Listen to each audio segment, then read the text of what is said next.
शाह बरकात के जाबाज सिपाहियों ने बड़ी मेहनत की। शहर के उलमा बतौर खास शहर इमाम हजरत कारी सुलेमान अशरफ साहब, हजरत मुफ्ती जाहिद अली सलामी साहिब क़िबला, मुफ्ती आज़म संभल हजरत कारी अलाउद्दीन साहब क़िबला, हजरत मौलाना नफीस अख्तर साहब कायदे उलमा अहले सुन्नत संभल, इन हजरात ने बड़ी सरपरस्ती फरमाई, हर तरीके से माशाअल्लाह हिम्मत अफजाई फरमाई। हजरत मुफ्ती जाहिद अली सलामी साहब की शफ़क़तें देखिए माशाअल्लाह, अल-जामिअतुल अशरफिया से सफ़र करके जिम्मेदारी बखूबी निभा रहे हैं और शफ़क़त फरमा रहे हैं माशाअल्लाह। और इमाम शहर भी कहीं बाहर थे लेकिन माशाअल्लाह तशरीफ़ लाए। मुफ्ती आज़म संभल और हज़रत मौलाना तालिब साहब क़िबला, सब तमाम उलमाए किराम। हज़रात बस ज़्यादा गुफ्तगू नहीं होना है चूँकि आगे का प्रोग्राम भी चलना है। बहुत जल्दी मैं अपनी गुफ्तगू ख़त्म कर दूँगा। अंजुमन खिदमत मिल्लत, माशाअल्लाह ये बच्चों के नाम हालांकि इन्होंने नहीं कहा लेकिन मैंने कहा यार आप लोगों की हिम्मत अफजाई होना चाहिए और जल्दी में हो सकता है किसी का नाम रह भी गया हो। अजीज़म मोहम्मद जैद बरकाती हैं माशाअल्लाह, बड़ी मेहनत कर रहे हैं पहले ही रोज़ से, पूरी टीम है इनकी। जैद अयूबी साहब हैं, रहबर बरकाती हैं, ज़िया बरकाती हैं, नाजिम बरकाती हैं, बिलाल बरकाती हैं माशाअल्लाह, जीशान बरकाती हैं और ये माशाअल्लाह आरिफ भाई हैं हमारे बरकाती साहब, और हमारे फरीद बरकाती साहब हैं और ये तलहा बरकाती साहब हैं। और माशाअल्लाह आप जिधर देखो तो बरकातियों ही का जलवा नजर आ रहा है चारों तरफ जलसे में। और बरकाती हों, रजवी हों, अशरफी हों, सब ये चश्मे हैं, मिलते तो सब समंदर में ही जाकर हैं माशाअल्लाह। प्यारे नबी की मोहब्बत का जो समंदर है। और मैं आपको बता दूं कि शहजादे ताजुल मशाइख हजरत सैयद अमान मियाँ साहब क़िबला भी तशरीफ़ ला चुके हैं। बस कुछ ही देर में इंशाअल्लाह वो भी स्टेज पर तशरीफ़ फरमा होंगे। मैंने आज अपनी गुफ्तगू के लिए जो उन्वान मुंतखब किया है वो है रहमदिली, नरमी, एक दूसरे के दुख दर्द को समझना, एक दूसरे से मोहब्बत करना, एक दूसरे से प्यार करना। इस सिलसिले में मैं तेज़ी के साथ अपनी बात आगे बढ़ाऊं। एक वाक़या जो कुतुबे सीयर में, यहाँ तक के कुतुबे अहादीस में मिलता है। इमाम तबरानी भी इस वाक़े को लेकर के आए हैं और भी दीगर कुतुब में ये वाक़या मौजूद है। उसुदुल गाबा में भी है ये वाक़या। सुनिए आप तमामी हजरात, हमारे प्यारे नबी के बड़े जानिसार सहाबी हैं, बड़े चहीते सहाबी हैं, फैयाज जूदो सखा वाले, नाम है उनका हजरत साअसा बिन नाजिया। जब ये सन 8 हिजरी में मुशर्रफ इस्लाम हुए, एक वफद के साथ कबीले बनु तमीम का एक वफद मदीना शरीफ गया। और एक तफसील बहरहाल मुख्तसर ये है कि हुजूर के दामने करम से ये वाबस्ता हो गए और प्यारे नबी का रुखे व दुहा देखकर बगैर किसी पसो पेश के ना कोई मौजज़े का मुतालबा किया, किसी चीज का कोई मुतालबा नहीं। रुखे अनवर देखा और कहा या रसूल अल्लाह, हाथ बढ़ा करके अपना गुलाम बना लीजिए। सुभान अल्लाह। क्या नाम बताया मैंने आपको? हजरत साअसा। जब मोमिन हो गए, दाखिले इस्लाम हो गए, आप मुशर्रफ इस्लाम हो गए, अर्ज करने लगे या रसूल अल्लाह, मैंने ईमान लाने से पहले भी, यानी आपके कदम से वाबस्ता होने से पहले, यहां तक के प्यारे नबी मैंने आपकी बिअसत से पहले जो नेकियां की हैं, या रसूल अल्लाह उन नेकियों का मुझे फायदा मिलेगा? कलमा तो मैंने आज पढ़ा है लेकिन मैंने जो अच्छाइयां की हैं, जो नेकियां की हैं, उनका मुझे सवाब मिलेगा, फायदा मिलेगा?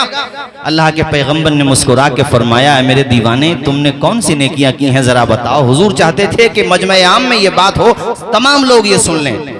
उन्होंने अर्ज किया या रसूलल्लाह, मैं दिल का बड़ा नरम रहा हूं, मुझसे किसी का दुख दर्द देखा नहीं जाता था। कहा, हुजूर ने मुस्कुरा कर फरमाया, बताओ कोई अपनी बात बताओ, तुमने कौन सी नेकियां की हैं? सराय तरीन संबल, दूरो दराज से आने वाले फर्जंदाने तौहीद और रिसालत सुनो, नरमी, रहमदिली, एक दूसरे के दुख दर्द को समझना। और ये माह मुहर्रम भी शुरू हो गया है, आज चांद भी नजर आ गया है। करबला का एक पैगाम ये भी है कि हुस्न अखलाक की अनमोल निशानी पानी दे दो, गम के ठहरे हुए दरिया को रवानी दे दो। तुम हुसैनी हो तो एहसान के मशकीज़े से कोई दुश्मन भी अगर मांगे तो पानी दे दो। सुभान अल्लाह माशाअल्लाह। ये पैगाम करबला वालों का भी है, एक दूसरे के दुख दर्द को समझना।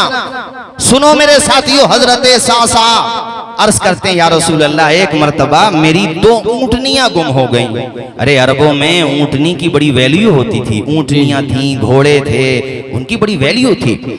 या रसूल अल्लाह, वो पुरुम्मीद थी, यानी हामिला थी वो दोनों ऊँटनियां। कारी साहब सुनिए, दोनों ऊँटनियां गुम हो गई। मैं उनको तलाश करने सहरा की तरफ निकला। मैं भी अपने एक ऊँट पे बैठ के निकला उसको तलाश करने। तलाश करते करते मैं एक जगह पहुंचा जहां एक घर बना हुआ था, आशियाना कह लीजिए, झोपड़ी कह लीजिए, यार एक घर बना हुआ था।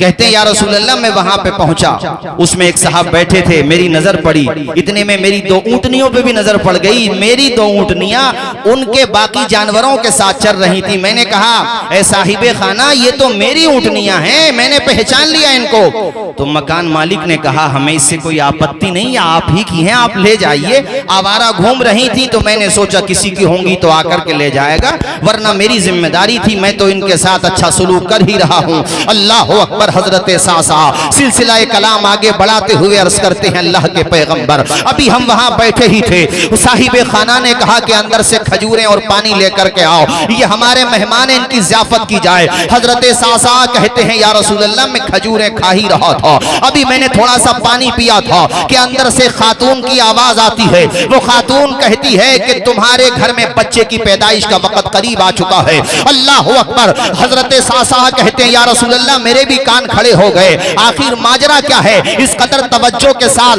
अंदर की बात ये औरत इसे क्यों बता रही है? ये तो औरतों का अंदर का इंटरनल मैटर है, अंदर बच्चों की पैदाइश होना हो जाए, ये औरत इसे क्यों बता रही है? मैंने कहा, ए साहिबे खाना, ये बताओ आखिर क्या वजह है? इस औरत ने तुम्हें आकर के बताया। उसका चेहरा उतर जाता है और वो कहता है, ए अजनबी, सुन सुन, बात ये है, दरअसल हमारे यहाँ रीत ये है, अगर बेटी पैदा होती है तो हम पहले ही रोज उसको गला खोद करके जमीन में दफन कर देते हैं, और अगर बेटा पैदा होता है तो हम उसको पाल लेते हैं। इस औरत ने मुझे इसलिए बताया है कि बच्चे की विलादत का वक्त करीब है, अगर बेटी होगी तो अंदर आकर के तुम गला खोद देना या कहीं सहरा में किसी भी जगह ले जाकर के दफन कर देना, अगर बेटा होगा तो तुम अपने साथ रख लेना। अल्लाह अकबर। हजरत सासा कहते हैं, अल्लाह के पैगंबर, मेरी आंखें भीग गईं, दिल का पैमाना आंखों से छलक गया। या रसूल अल्लाह, मेरे पैरों तले जमीन खिसक गई कि तू कैसा बाप है, अपनी बच्ची को जिंदा गाड़ने की बातें करता है। मैंने कहा, क्या तुम्हारे सीने में दिल नहीं है? तुम्हारा सीना किस कदर पत्थर दिल हो चुका है,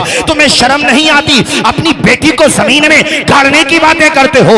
उसने कहा, साहब, हमारे यहाँ का कल्चर यही है, हमारे यहाँ की तहजीब यही है, हमारे पूरे परिवार में किसी को दामाद बनाना बहुत बुरा समझा जाता है, बेटी को मनहूस समझा जाता है, इसलिए आप अपना काम कीजिए, आपकी 2 ऊँटनियां हैं, ले जाइए साथ में और यहाँ से चलते बनिए। हजरत सासा कहते हैं, मैंने उससे मन्नत समाज शुरू कर दी। मैंने कहा, ए जालिम बाप, अगर तू अपनी बेटी की परवरिश नहीं करता तो ऐसा कर, अपनी बेटी मेरे हवाले कर दे, तेरी बेटी की परवरिश मैं करूंगा। जरा जोर से बोलो सुभान अल्लाह। दूसरे की बेटी है और सासा कहते हैं, या रसूल अल्लाह, मैंने कहा उससे कि मुझे अपनी बेटी दे दे, तो सामने वाला कहता है, हम तुझे अपनी बेटी दे दें, इसके बदले में तू हमें क्या देगा? इसके बदले में तू हमें कीमत क्या देगा? ओ साथियों, मेरी तरफ देखो, मैं अल्लाह के पैगंबर की हदीस सुना रहा हूँ, प्यारे नबी के सहाबी की दिलचस्प दास्तान सुना रहा हूँ। आपके दिल में नरमी का एक जज्बा पैदा होगा इंशाअल्लाह। सुनो इस हदीस शरीफ को, इमाम तबरानी भी लेकर के आए हैं, उसदुल ग़ाबा के अंदर भी ये रिवायत मौजूद है, और भी मुतादिद कुतुब के अंदर मेरे साथियों ये रिवायत मौजूद है। अल्लाह अकबर। हुजूर की चश्माने माज़ाग आंसुओं से तर हो गई। अल्लाह के पैगंबर ने फरमाया, सहाबी आगे की दास्तान सुनाओ। वो रोते जाते हैं, आगे कहते हैं, या रसूल अल्लाह, मैंने उस बाप से कहा, उस संगदिल बाप से कहा, अरे तू अपनी बच्ची की अगर परवरिश नहीं करता तो मुझे दे दे।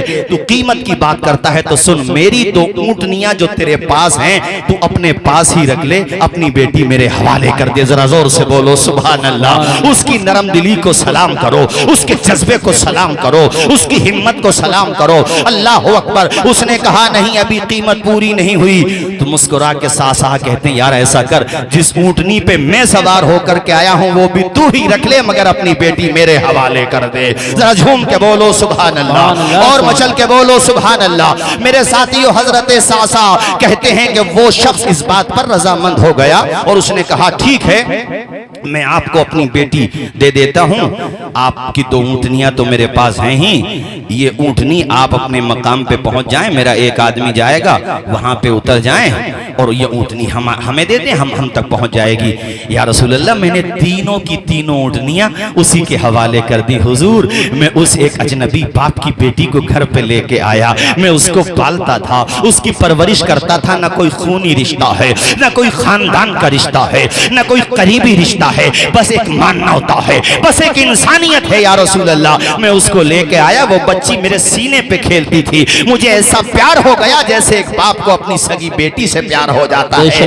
अल्लाह अकबर। कहने लगे या रसूल अल्लाह, फिर तो मेरी आदत यही बन गई, मेरा मिजाज यही बन गया कि आसपास में मैं पता लगाता कि किसके यहाँ पे पैदाइश होने वाली है। जिन परिवारों में, जिन खानदानों में बेटियों को जमीन में दफनाने का रिवाज था, या रसूल अल्लाह, वहां पे मैंने अपने लोग लगा दिए थे, अपने नुमाइंदे लगा दिए थे, और मैं पता करता था कि पूछो अगर बेटी हुई होगी तो जमीन में ना गाड़े, हम उस बेटी की परवरिश की जिम्मेदारी लेंगे। अल्लाह अकबर। जरा जोर से बोलिए सुभान अल्लाह मेरे साथियों। अल्लाह अकबर। अल्लाह के पैगंबर की चश्माने माज़ाग आंसुओं से तर है। अल्लाह के पैगंबर आप दीदा हैं, कहते हैं सासा तुमने बड़ा अच्छा काम किया। अच्छा ये बताओ, तुमने इस तरह से कितनी बच्चियों को जिंदा दरगोर होने से बचाया, कितनी बेटियों को तुमने जमीन में गड़ने से बचा लिया, कितनी बच्चियों की जिंदगी बचा ली। रोते हुए सासा कहते हैं या रसूल अल्लाह, मैंने 360 बच्चियों की जिंदगी बचा ली, 360 बच्चियों को इस तरह से या रसूल अल्लाह मैंने बचा लिया, उनकी मैंने परवरिश की। या रसूल अल्लाह, मैं ये पूछना चाहता हूं, मैंने जो ये नेकियां की इसका मुझे फायदा मिलेगा या नहीं मिलेगा? हुजूर ने मुस्कुरा के फरमाया कि ऐ मेरे सहाबी, सुभान अल्लाह, अभी आ रहे हैं, आप हमारी तरफ देखिए, उस तरफ कुछ लोग, बाकी तो माशाल्लाह आप सब ठीक बैठे हैं। बैठ जाइए साहब, आप भी बैठिए, क्यों खड़े हैं भाई आप लोग? मेरे ख्याल से ज्यादा आप लोग करीब करीब होकर बैठ गए, थोड़े फासले से बैठो, थोड़ी जगह बना करके भी रखो, चूंकि जगह तो माशाल्लाह काफी है, ऐसा थोड़ी है जगह कम है, काफी जगह है माशाल्लाह। आप बैठो, आप भी बैठो, जो हरी साहब बैठाओ इनको जरा, ये जो है बैठ जाइए, बैठ जाइए। देखिए हजरत भी आ चुके हैं, आप तशरीफ रखें, वो स्टेज पे आ जाएंगे, सब करीब से ज़ियारत कर लेना। जो बीच में हमारे भाई खड़े हैं, इनसे बड़े अदब के साथ गुजारिश करता हूँ बैठ जाएं। जो बीच में खड़े हैं, पीछे वालों को परेशानी हो रही है, आप बैठ जाएं, बैठ जाएं, मैं गुजारिश करता हूँ बैठ जाएं। और जो साइडों में खड़े वो भी बैठ जाएं, तशरीफ रखें, फौरन बैठ जाएं। जो बीच में खड़े हैं मैं उनसे गुजारिश करता हूँ तशरीफ रखें। खाक साराने हम जरा इसका ख्याल रखें, हो सकता है कुछ साहब इंतजार में हो कि हमसे आगे कहा जाए तभी बैठेंगे। चलिए कलमा शरीफ पढ़िए, ला इलाहा इल्लल्लाहु मुहम्मदुर रसूलुल्लाह। वो कहते हैं या रसूल अल्लाह, मैंने इस तरीके से 360 बेटियों की जिंदगी बचाने में अहम किरदार अदा किया। हुजूर रोने लगे। हुजूर ने फरमाया सासा, तुम अभी ये कह रहे थे कि मुझे मेरी नेकियों का क्या फल मिला? तुम्हें दामने मुस्तफा मिल गया, उसी का तो फल है।